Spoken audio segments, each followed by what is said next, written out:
Bueno, ha sido uno de los temas relevantes de este día el aumento del desempleo que llegó al 6,8% en el trimestre marzo-mayo, según los datos del Instituto Nacional de Estadísticas. Vamos a conversar al respecto con el economista Patricio Rojas. Patricio, muy buenas noches. Hola, buenas noches. A ver, hace mucho tiempo que venimos hablando de que se espera un alza importante del desempleo. ¿Finalmente ahora vamos a comenzar a sentir de manera clara en el empleo los efectos del frenazo económico?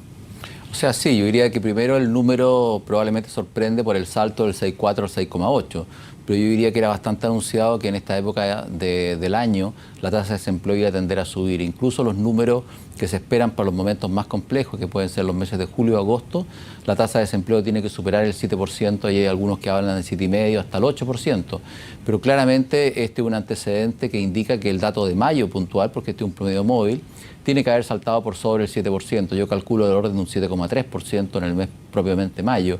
Y lo vamos a ver también en el mes de junio, donde va a salir una tasa de desempleo que es del orden del 6,5% del promedio móvil y va a entrar otra que va a estar sobre el 7%. Por lo tanto, en términos generales, vamos a seguir viendo tasas de desempleo que van a la alza, y era un tema que se conocía, el gobierno lo conocía, y en general yo diría que lo anticipó también la tasa de desempleo de la Universidad de Chile, que había llegado a más del 9%. Por lo tanto, yo diría que es un antecedente que de alguna manera ya se manejaba en el mercado. Ahora, el ministro Valdés decía que, si bien es preocupante que aumente la tasa de desempleo, si uno lo mira en un plazo histórico más largo, las tasas se mantienen bastante bajas. ¿Tiene razón el ministro? Sí, en general, si uno observa lo que ha pasado en los últimos 3, 4 años, las tasas se han mantenido relativamente bajas, hablemos de orden de 6 a 6,5%.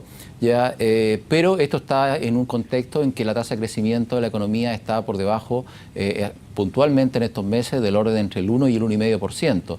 Por lo tanto, hay poco crecimiento y hay poca creación de empleo. Yo diría que las tasas de desempleo, si bien es cierto, no están en niveles tan significativos como estuvieron en el pasado. Tenemos una encuesta que es distinta, el concepto de cómo se mide el desempleo es distinto, ¿ya? Pero lo que más preocupa es de alguna manera la poca creación de empleo, y los empleos que se están creando son fundamentalmente de baja calidad, lo cual se indica por los trabajadores por cuenta propia, que es la mayor, digamos, alza que se observa en este periodo. ¿Están un poco disfrazadas en ese sentido las cifras reales de desempleo? Lo pregunto por la cantidad de empleos a cuenta propia y por la cantidad de gente que no está en el mercado buscando empleo de manera activa y por lo tanto no se contabiliza. Muchos dicen que eso tiene que ver con un cierto desánimo de gente que estuvo buscando empleo por un tiempo y al darse cuenta que no tenía posibilidades se sale del mercado laboral. Esas cifras muestran una realidad que podría ser un poco peor de lo que demuestra este 6,8%. O sea, sí, claramente, cuando uno analiza un poco más de fondo las cifras, se encuentra de que la fuerza laboral en sí está creciendo poco. ¿Ya? Y eso tiene que ver también con un cierto desánimo, porque la gente que busca empleo y si no encuentra, se sale del mercado laboral. Buscar empleo tiene un costo de movilización, tiene un costo de alimentación. Por lo tanto, las personas, cuando tienen una probabilidad baja de encontrar empleo, prácticamente no salen y salen a hacer otros trabajos que son probablemente, como quien dice, un pololito, una cosa así. Entonces, pero yo diría de que tenemos baja creación de empleo, también tenemos baja participación que estamos viendo de la fuerza laboral, ¿ya? Pero en mi punto de vista, cuando uno analiza más de fondo las cifras, de los 102.000 empleos que se crean, hay 104.000 empleos que pertenecen a cuenta propia. Y cuando uno desglosa la cuenta propia, te encuentras que la mitad de los 100.000 empleos que se crearon, cercanos a 50.000, son personas que tienen un nivel de educación entre 0 y 8 años de educación. Y la otra mitad está entre 9 y 12 años. Por lo tanto, estamos hablando de personas que tienen una capacitación baja, son personas que están accediendo a un nivel de trabajo muy precario, y un porcentaje muy relevante de esas 100.000 personas están de origen calle. Por lo tanto, claramente tenemos un empleo muy precario.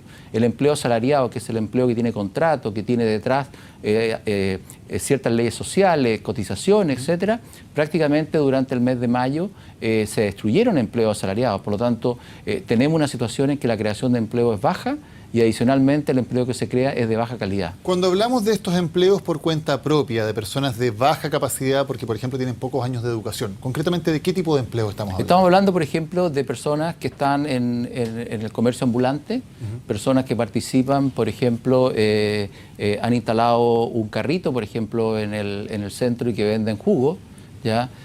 Posiblemente, si uno fuera un poco más allá, una persona que está trabajando en Uber, por ejemplo, se podría declarar que es un trabajador por cuenta propia, ¿ya? Pero son trabajos precarios. O sea, cuando uno en línea desglosa a estos trabajadores por cuenta propia, encuentra que alrededor de 30.000 de estos 100.000 son de origen calle. Hay otros que están básicamente trabajando en sus hogares, otros trabajan en casas de empleadores, Y hay otros que se clasifican como personas que pueden estar recogiendo residuos de la economía, que probablemente son personas que en palabras, digamos, más comunes pueden ser un cartonero. Entonces, en términos generales, la pregunta que se hace en la encuesta, si usted ha trabajado al menos una hora en la semana de la encuesta, es una pregunta muy general. ¿Ya? Distinto cuando a una persona le pregunta, ¿usted ha trabajado en un trabajo remunerado en la última semana? Esa es una pregunta mucho más específica, que es más bien la que puede hacer la Universidad de Chile. Por lo Patricio, tanto, ¿y hay alguna forma de medir claramente este subempleo o esta cantidad de personas que están en empleos muy precarios? ¿Tenemos una cifra que nos permita decir a cuánto llega este fenómeno o tenemos más bien que adivinar juntando cifras distintas? no, yo creo que hoy día hacer una cifra específica probablemente hoy día no están los antecedentes. Uno podría llegar a ser de ver las tendencias de que tuvo el empleo en el pasado, cómo iba creciendo la fuerza de trabajo y poder adivinar dónde pudiese estar hoy día la real fuerza de trabajo y poder hacer un cálculo. Lo que uno puede de alguna manera también observar acá es que la cantidad de horas que se está trabajando en la economía chilena también viene bajando. Por lo tanto, si uno calcula una tasa de desempleo en términos de horas trabajadas, esa tasa de desempleo hoy día está por sobre el 8%, o sea, porque la cantidad de horas que está trabajando la persona también ha disminuido. Ahora, uno de los aspectos que más llama la atención como un cambio muy fuerte es el empleo asalariado en minería, que si uno lo compara con hace 12 meses, cae en un 11,6%. ¿Ese es el efecto principal del desempleo hoy en Chile? La baja en los empleos asociados con la minería por el fin del superciclo del cobre?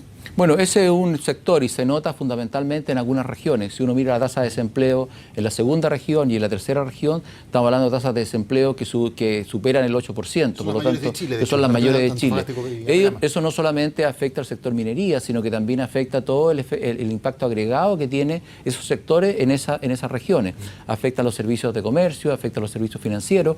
Por lo tanto, no solamente estamos viendo el impacto directo en la minería, sino que también en todo el efecto que tienen en esas comunidades. Entonces, yo diría de que es un sector importante, ya es un sector que está sufriendo un ajuste importante en eficiencia, las empresas se están ajustando en materia de costos, están tratando de disminuir sus costos de manera a ser productivos porque el precio del cobre cayó, por lo tanto es un ajuste que en términos generales ha sido buscado en forma, digamos, endógena por la empresa. Y probablemente eso se va a replicar también en otros sectores. Lo vamos a ver en el sector comercio, lo vamos a ver en el sector financiero, porque una economía que crece poco, ya fundamentalmente los ingresos crecen poco. Y por lo tanto, si las empresas realmente quieren tener utilidades y quieren tener dividendos, van a tener que ajustar por el lado de los gastos. Y eso es un poco lo que estamos viendo en algunos sectores. Ahora, Patricio, uno se pregunta, con tantos años de superciclo del cobre, digamos, en que hubo recursos muy importantes que nos dio el cobre, ¿qué es lo que no hicimos o qué es lo que hicimos mal para ser tan dependientes nuevamente del precio de una materia prima? ¿Nos faltó mayor inversión en inversión y desarrollo, en generar clústeres industriales a través de estas materias primas? ¿Qué es lo que no hemos hecho como país para que nuevamente, digamos, dependemos de lo que pasa con el precio de los commodities en los mercados internacionales? A ver, yo creo que la economía chilena hace un tiempo atrás había hecho un trabajo bastante bueno de desarrollar un sector exportador no cobre bastante relevante. Y las exportaciones no cobre pasaron a tener más de un 50% en el total de las exportaciones. Por lo tanto, pasamos a ser menos dependientes del cobre de lo que éramos, ¿ya? Pero básicamente el aumento significativo que tuvo el precio del cobre llevó a que en general las inversiones se postergaron. Y muchos de los yacimientos de alguna manera se financiaban con el molibdeno, ¿ya? Y todos los costos los pagaba el molibdeno y básicamente todo lo que sacaban de cobre era pura utilidad. Eso llevó a que básicamente muchos proyectos se postergaran, las leyes fueran perdiendo digamos, relevancia, ya perdieran las leyes los yacimientos y básicamente se creyó el cuento de que este precio del cobre iba a continuar. Y paulatinamente nos fuimos olvidando un poco de este sector no cobre, que fue perdiendo importancia, se fue encontrando con cuellos de botella, ya el precio de la energía fue subiendo. El precio del cobre permitió que la minería siguiera funcionando, pero los sectores se fueron viendo aminorados. Por lo tanto, una vez que el precio del cobre se ajustó, nos encontramos con un sector no cobre que hoy día no tiene la relevancia. Y anteriormente, en el pasado, cuando la economía chilena sufría en la parte doméstica, las exportaciones no cobre nos ayudaban a salir. Y eso en esta oportunidad no está. Ya, por lo tanto, nos encontramos con una situación bastante mediocre en materia de exportaciones no cobre, que fue nuestra mayor ventaja. Ahora, estas exportaciones no cobre en gran medida siguen siendo básicamente materias primas sin gran elaboración, celulosa de las forestales o harina de pescado de las pesqueras. no hay una elaboración mayor tampoco en esas áreas. No, pero hubo todo un comportamiento, recordemos, el tema, otros productos de fruta, se desarrolló el arándano, tuvimos productos también que tienen que ver con software, hubo sectores en términos de madera, se empezaron a exportar molduras para la construcción, hubo un sector exportador relativamente importante que se dirigió a Estados Unidos, que se dirigió a Europa, pero no se dirigió, por ejemplo, a Asia. Asia hoy día es una zona que está creciendo en promedio en torno al 6%. Creció al 6% la década pasada y actualmente sigue creciendo en promedio al 6%. Pero en el sector exportador, el 35% que va a esa zona es puro cobre. Por lo tanto, quiere decir que nos preocupamos de ir a lugares probablemente que son mucho más, digamos, avanzados, si tú quieres, pero son con crecimientos mucho menores y han tenido todo el comportamiento más lento en este último tiempo. Patricio, esta es una pregunta que se ha repetido mucho, pero a la luz de las nuevas cifras conviene hacerla de nuevo. ¿Qué tanto de este frenazo económico que empieza a repercutir en el empleo es endógeno? ¿Es provocado por causas internas, por las reformas del gobierno o por el clima de poca colaboración entre el gobierno y los privados o por la incertidumbre que algunos grandes empresarios han denunciado? ¿Qué tanto influye eso en estas cifras? O sea, yo diría de que hoy día hay un componente muy fuerte en la parte doméstica. O sea, si uno mira la disminución de la inversión no es este año, la disminución de la inversión empieza a ocurrir en el año a mediados del 2013, empieza a observarse ya una cierta lentitud ahí.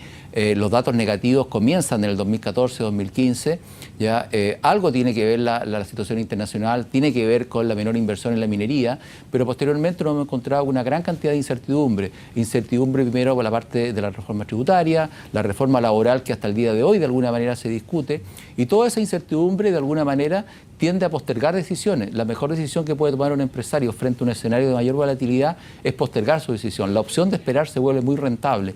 Y eso lo hemos visto. Yo diría que hoy día el tema de la reforma tributaria y de la reforma laboral que no se ha cerrado sigue generando dificultades, porque uno puede evaluar un proyecto con la reforma tributaria. Te podrá gustar o no te podrá gustar, pero uno lo puede evaluar porque ya está. ¿Ya? Pero cuando una reforma como el caso laboral, que es tan relevante, no se cierra, prácticamente queda un tema de incertidumbre. La cancha, al final, la cancha uno la puede ser buena, puede ser mala, pero el partido se va a jugar igual. ¿Ya? Por lo tanto, hoy día todavía no sabemos cuál es la cancha en la cual se va a jugar. Y ante ese escenario, los proyectos se postergan. Por lo tanto, yo diría que en la medida que no hay inversión, que no hay crecimiento, claramente el reflejo al final termina en el desempleo. Si tuvieras que poner ambos factores en la balanza, el precio internacional de las materias primas versus estos factores domésticos, como la incertidumbre a la que hemos hablado, ¿cuál crees que es más importante hoy en el frenazo económico? Yo creo que en un primer momento probablemente el tema del cobre fue muy relevante. Hoy día el tema es básicamente interno. Ya, yo diría que hoy día gran parte de esta responsabilidad de lo que estamos viendo en materia de desempleo tiene más un componente doméstico que un componente externo. Claramente que la economía esté creciendo al 1,5% es una situación más bien doméstica. Cuando uno ve, por ejemplo, países como Perú o Colombia que están creciendo al 2,5% o sobre el 3%, es porque tienen un componente interno que en el fondo está funcionando mucho mejor que lo que estamos haciendo nosotros. Esas dos economías han tenido choques de intercambio al igual que nosotros, pero están creciendo un punto y medio más que nosotros. Por lo tanto, hay algo que nosotros no estamos haciendo bien y por lo tanto no podemos desconocerlo. Patricio Rojas, muchas gracias por habernos acompañado hoy. No, gracias a ustedes por invitarme.